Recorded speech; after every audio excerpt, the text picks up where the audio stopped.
เจ้าสบายดีมื้อนี้เราจะมาสอนวิธีการเฮ็ดปื๊มเนาะก็คือโครงสร้างของปื๊มประกอบมีหยังแดเราจะอธิบายไวๆเนาะถ้าบ่เข้าใจหรือว่าเราผิดพลาดบ่ใดก็สามารถแซดหรือว่าคอมเมนต์ได้เราจะมาตอบให้อีกเทื่อหนึ่งโอเคเนาะเราขออธิบายแบบไวๆหน่อยหนึงเนาะเพราะว่ามันยาวเติบเนาะก็คือหยังหน้าการเฮ็ดปื๊มเนาะต้องประกอบมีหยังหน้าปกคำนำสารบานเนื้อความแล้วก็มีเนื้อความแล้วก็ข้อมูลอ้างอิง ต้องมีให้แบบนี้เนาะบางบางปื้มเนาะอาจจะมีอย่างก็คือคำย่อแล้วก็สารบานตาตารางสารบานรูปแบบนี้ก็มีเนาะส่วนเฮาเฮ็ดตัวนี้มีแต่เอา5อย่างก่อนเนาะก็คือสารหน้าปกคำนำสารบานเนื้อความแล้วก็ข้อมูลอ้างอิงซึ่งหน้าปกต้องมีคำขวัญของประเทศหรือคำขวัญขององค์กรแล้วก็โลโก้ของบทเฮาเนาะแล้วก็ปื้มหัวข้อเนาะหรือว่า หัวข้อของการพรีเซนต์หัวข้อของการนำเสนออย่างเนาะแล้วก็ชื่อหัวข้อชื่ออาจารย์ที่ปรึกษาแล้วก็กลุ่มชื่อของนักเรียนนักศึกษาเนาะบอกห้องพร้อมรหัสเนาะส่วนตัวนี้แม่นบอกซกเรียนปีส่วนคำนำเนาะให้บอกจุดประสงค์ของเบิร์บหรือว่าอื่นๆส่วนสารบานจะบอกระบุตำแหน่งของหัวข้อเนาะว่าหัวข้อบทที่1อยู่หน้าที่เท่าใด ส่วนเนื้อความให้พิมพ์หัวข้อทั่วไปแบบนี้ฟอนต์หัวข้อสำหรับบางคนก็ใช้ตัวนี้เป็น14เข้มตัวนี้ใช้12เข้มแล้วตัวนี้ก็12ธรรมดาก็มีเนาะหรือบางคนใช้ตัวนี้เป็น16ตัวนี้14ตัวนี้12โอเคเนาะส่วนข้อมูลอ้างอิงต้องมันมี2แบบเนาะนึงมันเอาข้อมูลที่เอามาเขียนเนาะข้อมูลมันเอามาจากปึ๊บให้เขียนแบบนี้เนาะให้มีชื่อผู้สร้างชื่อของปื้มแล้วก็ปีของปื้มแล้วก็ปื้มอยู่ใสแล้วก็แบบที่2แ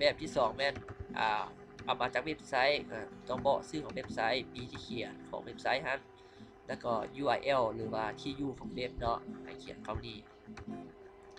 แล้วสังเกตเนาะหน้าปกเขาจะบ่มีเลขหน้าแล้วหน้าของคำนำก็บ่มีเลขหน้าส่วนสารบานเนื้อความจะมีเลขหน้าเป็นบอเนาะเป็นตัวไอบอตัวกอบอแบบนี้ก็ได้เนาะส่วนเนื้อความเขาใส่เลขหน้าหน้าที่1หน้าที่2เนาะเนื้อความมันมีหลายเท่าใดมันก็จะขยายตามมี60หน้ามันก็จะบอกตัวนี้60หน้าส่วนข้อมูลอ้างอิงเขาบ่ใส่เลขหน้าเนาะวิธีเฮ็ดแม่นเฮ็ดแบบใดเขาจีมาสอนเลยเขาขอเปิดเอกสารใหม่ขอลบเอาเนาะก่อนอื่นหมดเนาะเราต้องจงอย่าว่างให้การดีพื้นเนาะก็คือตัวอย่างเขาเห็นในเบิ่งเพราะว่ามันต้องมีอย่างสกอตหนีบปืนเป็นบ่เนาะหรือว่าเทปเนาะติดปืนแบบนี้เรา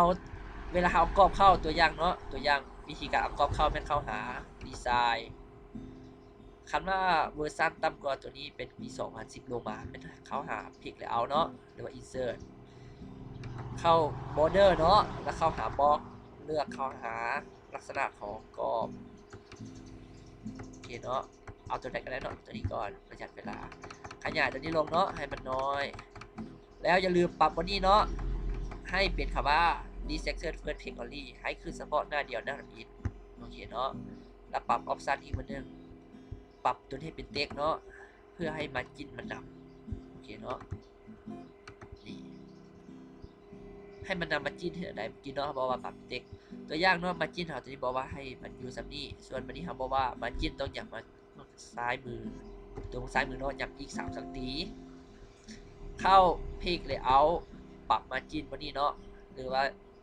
ว่ามาจิ้นแม่นระยะครอบของการพิมพ์เอกสารโอเคเนาะคำมาจิ้นแล้วเข้าไปหาคำว่าคัสตอมมาจิ้นโอเคเนาะส่วนการปรับตัวนี้เนาะบางผู้เขียนเพื่อจะตั้งค่าให้เขาเองหรือว่าเพื่อนเขียนโครงข้างเนาะคือว่าหัวเทิงหัวให้อยู่จากสังตีทั้งรูปให้จากสังตีทั้งซ้ายให้จากสังตีแล้วก็ทั้งขวาให้จากสังตีบางผู้เขียนเพื่อจะกำหนดให้และตัวที่เขาแนะนำเนาะคือตัวบางซ้ายมือให้อยู่3 สังตีเพื่อการหนีบหรือว่าติดเทปตัวนี้เนาะว่าให้มันติดกับกรอบตัวนี้โอเคเบิ่งเนาะอยากมาน้อยนึงโอเคเนาะเทปมันจะอย่างห่างน้อยนึงเนาะเทปเนาะหลังจากเขาปรับมาจิ้นแล้วให้เขาเข้าไปหาคำว่าเพลงแล้วคือเก่าเนาะแล้วเข้าหาคำว่าเบรกเพื่ออย่างเพื่อว่าใส่เลขหน้าเจียแตกต่างกันคือแบบนี้เนาะเบรกเพื่ออย่าง คันเฮาบ่เบรกมันจะใส่เลขหน้าเจียแตกต่างกันบ่ได้คือตัวนี้บ่ใส่ตัวนี้บ่ใส่ตัวนี้ใส่คันเฮาบ่เบรกจะเฮ็ดบ่ได้เนาะแล้ววิธีเฮาสังเกตว่าเฮาเบรกแล้วหรือยังให้ดับคลิกใส่ถึงหัวเจียถ้ามันขึ้น header ทั่วไปแบบนี้แปลว่ายังบ่ได้เบรกเฮาลองเพิ่มเจียเข้าตรงทั่วไปเนาะนี่ตัวอย่างเนาะตัวนี้เฮาขอจับมันนี่คือเก่าโอเคเนาะลองสังเกตติ๊กให้ถึงหัว2 บาทบ่อยๆนี่เนาะ header แบบนี้แปลว่าบ่ได้เบรกแปลว่าผิดวิธีเนาะเขาจะเฮ็ดเลขหน้าเจียแตกต่างกันบ่ได้แบบนี้เขาขอลบตัวนี้ก่อนเขาเขียนเนาะเขาเขียนให้เบิ่งหน้าปกตัวนี้เนาะเฮ็ดหน้าปกโอเคเขียนเนื้อความให้ครบก่อนหรือบ่เขียนก็ได้เนาะแต่เขียนมันก็ดีบ่เขียนก็ได้เนาะขึ้นนะเขาความเขาสะดวกเขาCtrl E แล้วปรับตัวนี้เนาะให้ใหญ่ขึ้นโอเคสามีตัวนี้เป็นหน้าปกเนาะหลังจากนั้นติ๊กเข้าตัวอักษรตัวสุดท้ายของหน้าใบนี้โอเคเนาะทันพิมพ์ตัวอักษรทันรูปก็ติ๊กใส่ตัวอักษรตัวสุดท้ายให้อยู่ข้างหลังแบบนี้เนาะแล้วเข้าไปหาคำว่า Page Layout แล้วเข้าหาคำว่า Break Next Page มันขึ้นกรอบให้มันบอเขาก็เข้าหาบอลดีไซน์คือเก่ากด Page Border ออกเอากรอบออกเนาะก็คือปรับตัวนี้ให้เป็นนอนนะโอเคกรอบหายตัวนี้เป็น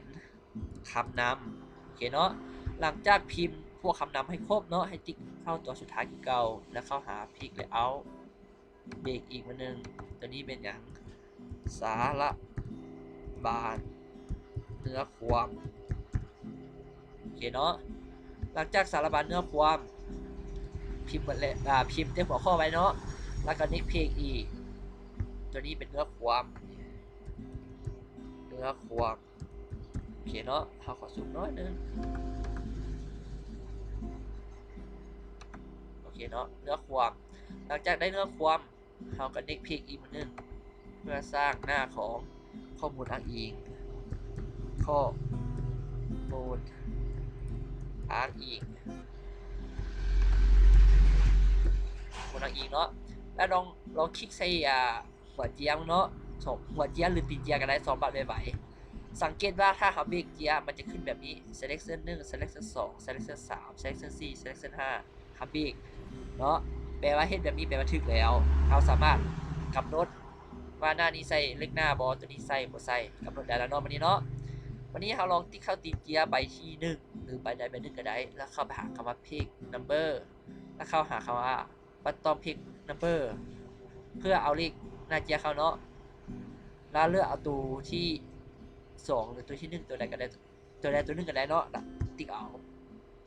โอเคเนาะเลขหน้าจะเข้ามาเต็มเหมือนแล้วเนาะวันนี้เนาะออโต้เขาจะขอขยายเลขหน้าขึ้นให้เห็นชัดเจนเนาะนี่เลข1เลข2เลข3เลข4เลข5เนาะปกติได้แล้ววันนี้แล้วสังเกตวันนี้หน้าที่1เขาบ่ต้องการใส่เนาะหน้าปกให้เขาติ๊กเข้าหาหน้าใบที่1นี้แล้วเข้าหาคำว่าดีไซน์เนาะติ๊กเอาคำว่า different first page หน้าที่1จะหายไปหน้าที่2เขาจะเลือกหน้าที่2ออกให้หน้าใดเขาตัดลิงก์นี้ออกก่อนให้ยังตัดลิงก์บางคนอาจจะถามเนาะถ้าเขาไปตัดลิงก์เดี๋ยวเขาเทียบได้เบิ่งตัวอย่างเนาะใบนี้เฮบอลเนาะ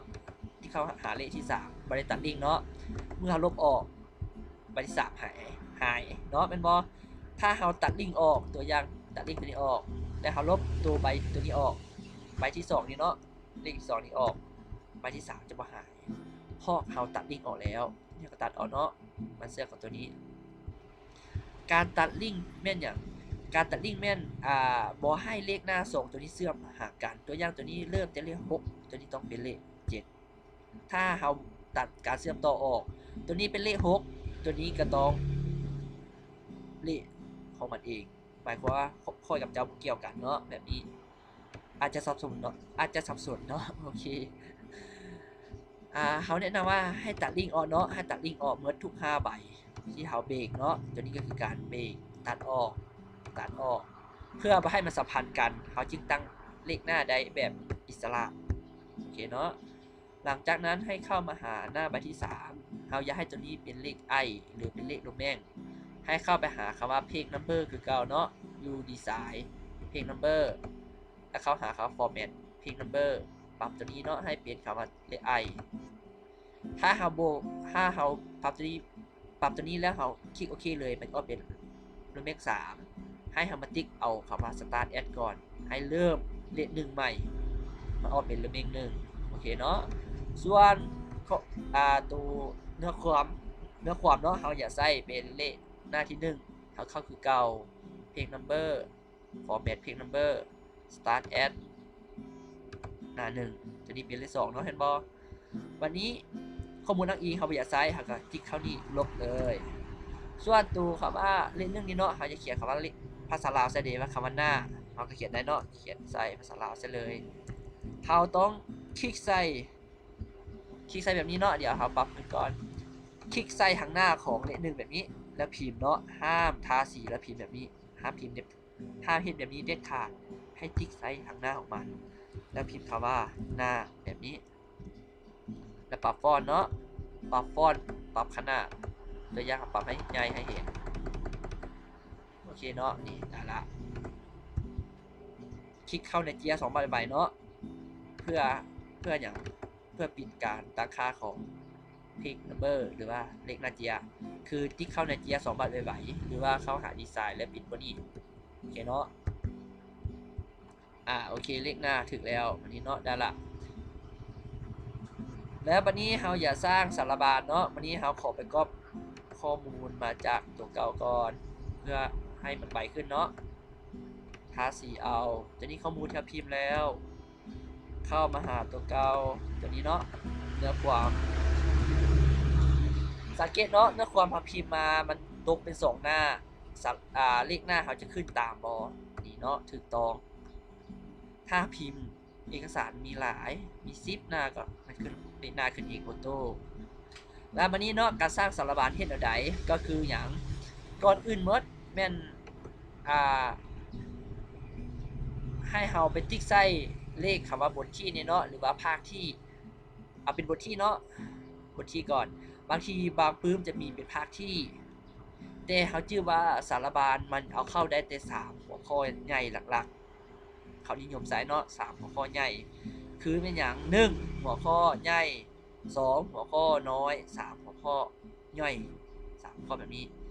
ก็คือวิธีการสร้างสารบานก็คือมี2 แบบคือแบบที่1แม่นให้สร้างจาก heading อัปเดต heading ไว้เนาะคลิกขวาอัปเดตแบบนี้อีกวิธีนึงแม่นให้เข้าหา reference แล้วเข้าหา add แบบนี้เนาะ add level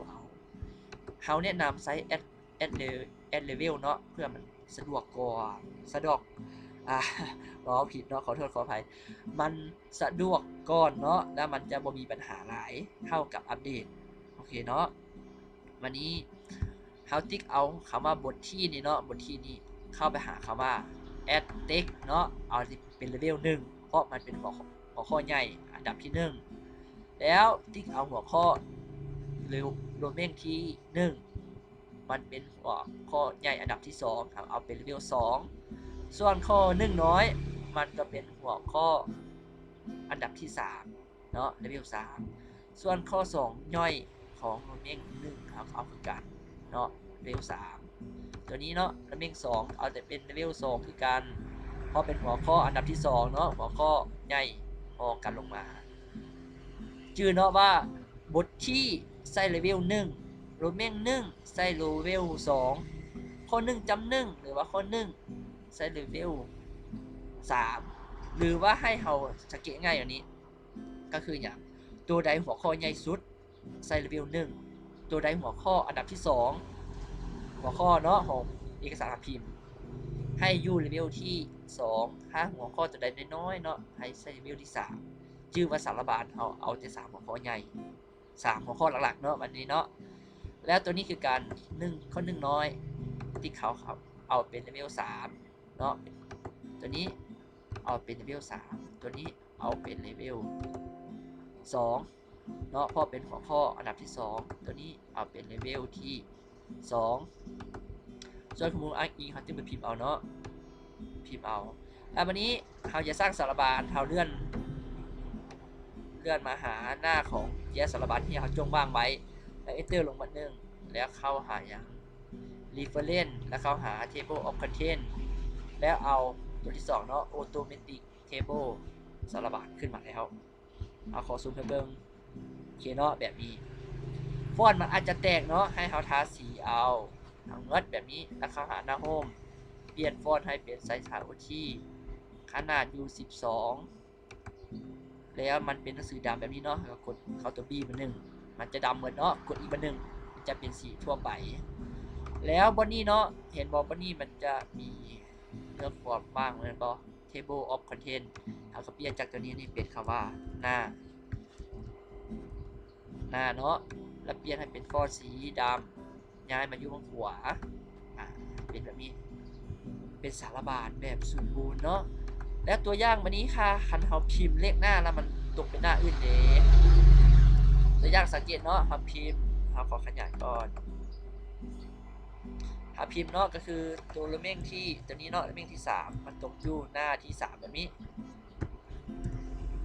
เลเม่ง3กับเลเม่ง4เนาะตกหน้าที่3เขาแล้วมาเบิ่งอยู่สารบาลเนาะสารบาลนี่สารบาลเขาเป็นบอ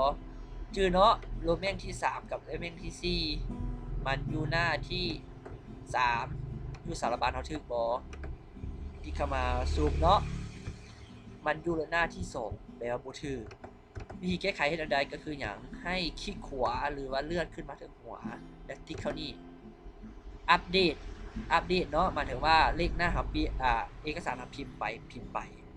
มันก็จะประตูอยู่หน้าอื่นเนาะเขาจะอัปเดตเลขหน้าขึ้นใหม่หรือว่าอัปเดตเนื้อความคันเฮาติ๊กเอาคำตัวนี้เนาะอัปเดตตัวนี้อัปเดตเนื้อความตัวอย่างเขาเขียนเขาจุดประสงค์แล้วเขาเขียนเนื้อความเขาเพิ่มเติมแล้วให้เขาเลือกตัวนี้ถ้าเขาจะเปลี่ยนเฉพาะเลขหน้าเนาะให้เลือกเอาคำว่า pick number only โอเคเนาะนี่แบบนี้จะเปลี่ยนเฉพาะเลขหน้าถ้าเขาเปลี่ยนเนื้อความเนี่ยตัวอย่างเขียนว่าบทที่ตัวนี้เนาะบทที่1ต้นกำเนิดเนาะต้นกำเนิดเนาะ